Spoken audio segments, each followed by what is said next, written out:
میں اپنے کزن کی شادی پر گئی تھی۔ شادی کی رات کزن اپنی بیوی کو چھوڑ کر میرے پاس آ گیا، میری گود میں سر رکھا اور رونے لگا۔ اور پھر اس کے بعد ہمارے درمیان میرا نام مبین ہے، میری عمر اس وقت 22 سال ہے، میں بہت ہی خوبصورت ہوں۔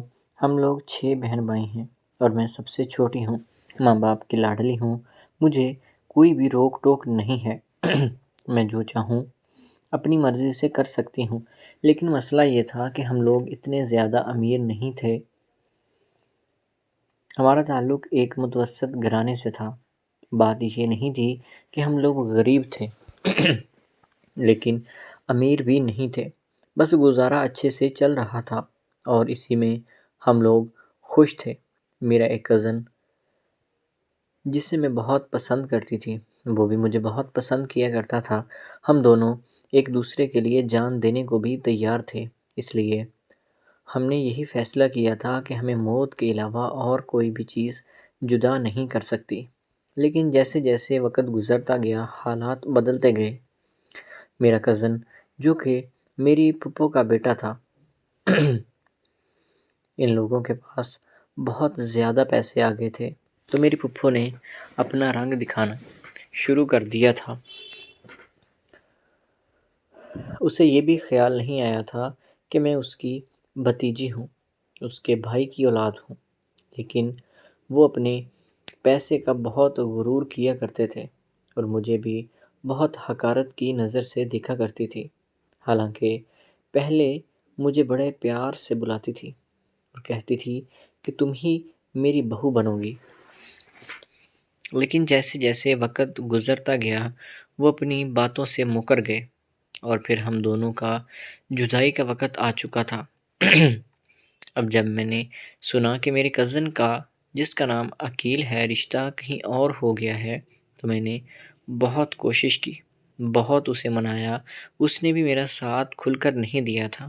ایک دو بار گھر میں سرسری سی بات کی تھی، لیکن پھپھو نہیں مانی تو اس نے بھی اپنا منہ موڑ لیا تھا۔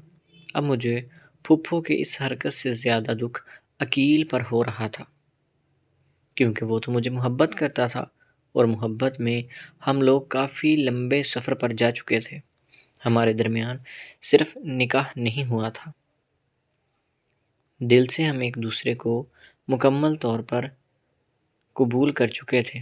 اس لیے مجھے عقیل کے رویے نے بہت زیادہ ٹھیس پہنچائی تھی۔ خیر بات آئی گئی ہو گئی، میں اسے بھول نہیں پا رہی تھی۔ میری راتوں کی نیند حرام ہوئی تھی۔ مجھے نہیں معلوم کہ عقیل کا کیا صورتحال ہوگی، لیکن وہ جہاں بھی تھا میرے مطابق اپنی زندگی میں خوش تھا۔ دکھ صرف مجھے ہو رہا تھا اسے کھو کر۔ مجھے اس کے پیسے کا کوئی لالچ نہیں تھا، مجھے صرف یہ تھا کہ میں جس سے پیار کرتی ہوں مجھے وہ مل جائے۔ لیکن اب ہمارے درمیان دوریاں بہت زیادہ بڑھ چکی تھی، اس لیے میں نے خود کو سمجھانے کی بہت کوشش کی اور اب میں پتھر دل ہو چکی تھی۔ وقت گزرنے کے ساتھ ساتھ میں نے اپنے آپ کو اب سنبھال لیا تھا۔ اس بات کو 2 سال ہو چکے ہیں۔ میری پھپھو کی کال آئی اور کہنے لگی کہ عقیل کی شادی ہے، تم لوگوں نے آنا ہے اور سارے لوگ آئیں گے، کوئی بھی گھر نہیں رہے گا۔ اب سب گھر والوں نے جب جانے کا فیصلہ کیا تو مجھے اکیلے چھوڑ کر یہاں پر جا نہیں سکتے تھے۔ حالانکہ میں نے بہت کوشش کی کہ میں یہیں پر رہ لوں، لیکن سب لوگ ضد کرنے لگے اور میں پھر چلی گئی۔ ہم لوگ مہندی والے دن گئے تھے۔ جب پہنچی تو عقیل میری طرف دیکھنے لگا۔ جب میں نے اس کی طرف دیکھا اور میں نے اپنا منہ دوسری طرف موڑ لیا، یہ بات اس کے دل پر تلوار بن کر گری تھی۔ مہندی والی رات بھی میں بالکل ایسے ہی بیہیو کر رہی تھی کہ جیسے میں اسے جانتی تک نہیں ہوں، اور وہ میرا پرانا عاشق بن کر مجھے ترسی نگاہوں سے دیکھ رہا تھا۔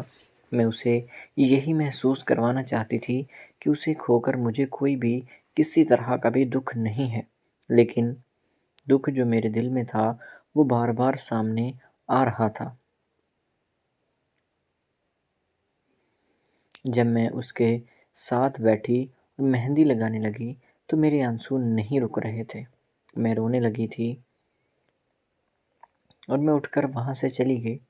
اب عقیل کا دل بھی نرم پڑ چکا تھا، وہ مجھے بار بار دیکھنے کی کوشش کر رہا تھا۔ مہندی والے دن جب سارے فنکشن ختم ہو چکے تھے تو وہ رات کو میرے پاس آیا، مجھے اس نے باہر بلایا اور بات چیت کرنے لگا، کہنے لگا کہ مجھے معاف کر دو، میں یہ شادی کبھی نہیں کرنا چاہتا تھا، میری ماں نے مجھے زبردستی اس عذاب میں دھکیلا ہے، اس لیے میں تم سے معافی مانگے بنا یہ شادی کبھی نہیں کروں گا۔ میں نے بھی اس سے کہہ دیا کہ میں نے تمہیں معاف کر دیا ہے، لیکن جو دکھ تم نے مجھے دیا ہے وہ میں تمہیں کبھی معاف نہیں کروں گی، اس لیے تم اپنی زندگی میں کھل کر جیو۔ خیر وہ وہاں سے چلا گیا۔ شادی والا دن بھی ایسے ہی گزرا تھا، میں بھی اسے ایسے اگنور کر رہی تھی کہ جیسے ہمارے درمیان میں کبھی کچھ نہ ہو۔ اس لیے جیسے ہی شادی کی رات ہوئی ہم لوگ گھر آ چکے تھے، رات ہوتے ہی وہ اپنی بیوی کو چھوڑ کر میرے پاس آ گیا۔ میں کمرے میں اکیلی موجود تھی تو آ کر اس نے میرے پیر پکڑ لیے، مجھ سے معافی مانگنے لگا، کہنے لگا کہ مجھے معاف کر دو، میرا دل نہیں کرتا اپنی بیوی کے پاس جانے کو۔ وہ منتیں اس انداز میں کر رہا تھا کہ میرا دل بھی موم ہو گیا۔ اور پھر شادی تو اس کی ہوئی تھی، لیکن سہاگ رات ہم لوگوں نے اکٹھے منائی تھی۔ پوری رات ہم لوگ اکٹھے رہے تھے اور صبح ہونے سے پہلے وہ اپنی بیوی کے کمرے میں جا چکا تھا۔ اب اس پوری چیز میں مجھے یہ سمجھ نہیں آیا کہ زیادتی اس کی بیوی کے ساتھ ہوئی تھی یا پھر میرے ساتھ، کیونکہ اسے اس رات اپنی بیوی کے پاس ہونا چاہیے تھا، جو کہ اس کا حق بھی تھا اور اس کی حق تلفی بھی ہوئی تھی۔ اور دوسری طرف میں جو اپنا سب کچھ یہ جاننے کے باوجود کہ وہ میرا نہیں ہے اس کے سپرد کر چکی تھی۔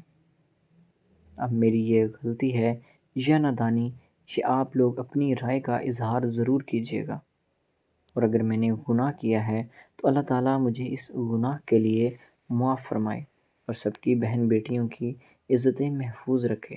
تو دوستو امید ہے کہ آپ کو آج کی ویڈیو اچھی لگی ہوگی۔ اگر ویڈیو پسند آئی تو ہمارے چینل کو سبسکرائب کریں۔ ملتے ہیں اگلی ویڈیو میں۔